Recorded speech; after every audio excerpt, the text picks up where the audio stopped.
Hey everybody, I'm Larry Fleischman, a property manager here in sunny Southern California. And I want to welcome you to today's chat about tenant screening in California.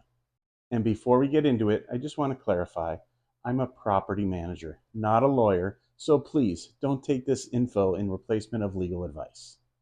Alrighty then, today I want to share with you how to pick tenants the legal, fair, and effective way. Stick with me because behind every great tenancy is a thorough screening process. Okay, why does screening matter? Well, imagine two applicants, Jamie, a graphic designer with perfect credit and a steady job, and Taylor, a rideshare driver with mixed credit and intermittent income. On paper, both seem okay, but appearance can be deceiving. Without proper legal screening, you risk missing rent, evictions, additional costs, and lawsuits. California's process isn't just best practice, it's legally mandatory. Smart screening mitigates a lot of risks. So let's dive into the process and take a look step by step. Alrighty, step one, written application and fees. Per California Civil Code, you have to get written consent before you run credit, criminal, or background checks. In January 2025, AB 2493 went into effect, giving California tenants significant protection and clarity when applying for rental housing. The law mandates that landlords have to operate under a first come, first qualified, first approved policy. You have to process applications strictly in the order they were received and offer the unit to the first applicant who meets your written screening criteria, which you have to provide up front. Now, remember, please, I'm the messenger here. I don't write the laws, but I do want to ensure that you understand them. AB 2493 ensures applicants aren't charged non-refundable fees for properties that are already taken or held for wait lists. The intent is to reduce wasteful expenses and the stress of applying multiple times. And to go on, as a landlord, you have to provide transparent, itemized receipts and refund any unused portions of application fees within strict timelines. The bill states that it's either within 7 days of accepting another applicant or within 30 days of submission. The law also requires automatic delivery of any kind of credit report that's used in screening without applications needing to request it. So these provisions together give applicants financial protection. It cuts down on redundant application costs, promotes transparency so that the applicants know their chances before they apply. It also ensures a faster, more equitable screening process, reducing the uncertainty and delays that tenants faced under the old, strongest applicant method. All right, let's talk about credit checks. Using FCRA, which is the Fair Credit Reporting Act, using FCRA compliant services like Experian or TransUnion, you can pull credit reports, you can look at score, delinquencies, bankruptcies, and credit utilization. So I'm going to use an example for our chat today. Let's say we have two applicants, Jamie, who has a 740 score and excellent history, and Taylor, who comes in at 580 with several late payments and low credit utilization. Well, California Senate Bill 267 has brought some crucial changes for landlords regarding the use of credit reports when screening tenants who receive government housing subsidies. As a landlord in California, it's important to understand what this means for your tenant application process. You cannot use credit history as a deciding factor in approving or denying a rental application if the tenant has a government housing subsidy. You have to offer alternative ways for a prospective tenant to demonstrate their ability, their financial responsibility, and their ability to pay their portion of the rent. Now, this legislation might require some adjustment on your part, but you can still find reliable ways to assess prospective tenants. Things like focusing on rental history, scrutinizing income verification, and be sure to maintain open communication. Clear communication with applicants throughout the process is essential. Look, being a landlord in California is complex, challenging, and risky. There's strict tenant protection, complex regulations, and potential legal issues.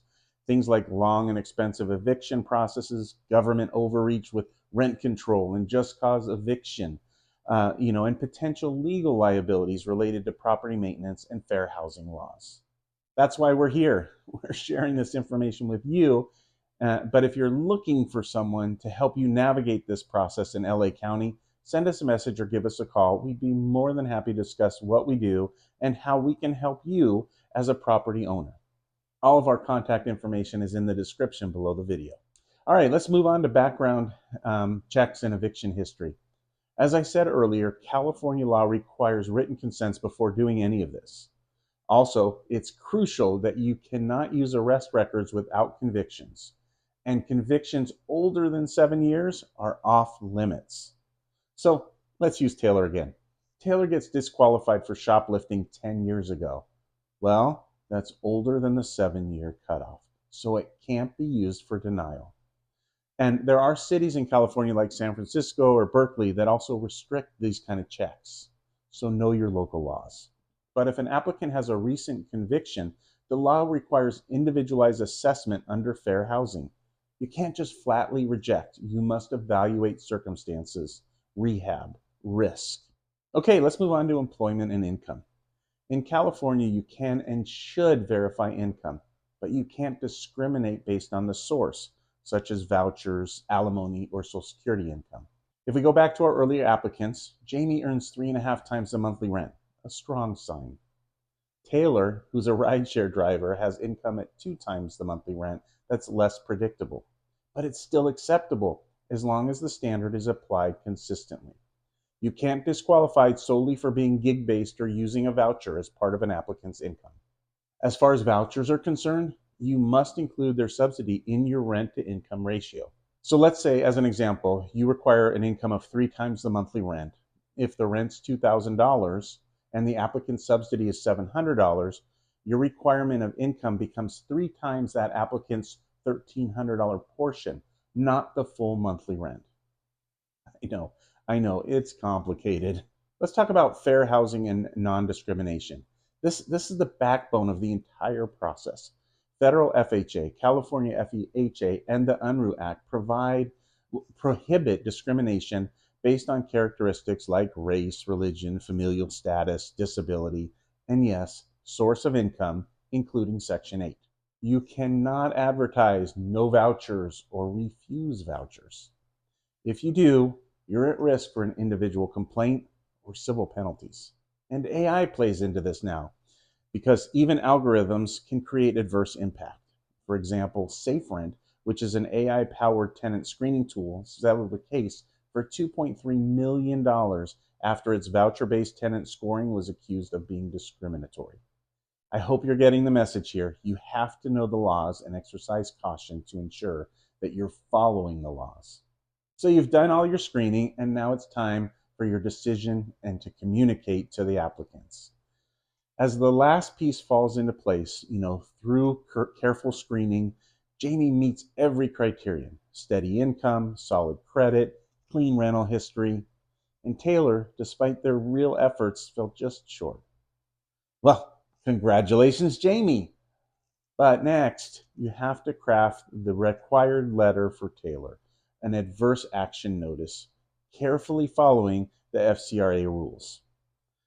You have to include the reason, the report source, the score, their dispute rights, provider contact information, and you have to meet the FCRA requirement.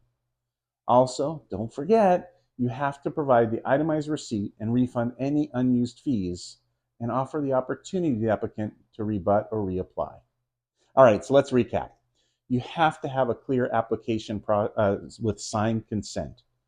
You can charge a fee that is no more than allowed, and it's got to be itemized and refundable. You run your background, your credit, your eviction, and income checks uniformly and consistently.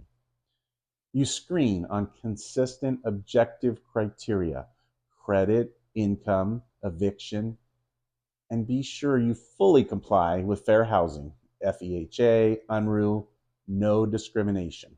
You have to send your adverse action notices, the refunds, and let applicants know all the correct info.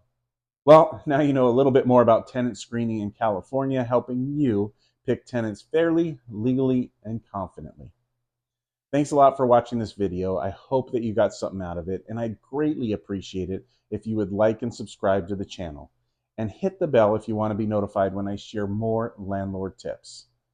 So thank you. And if you would like more information on what we do at Southland Property Management, just give us a call. But have a great day, stay classy, and good luck in managing your properties.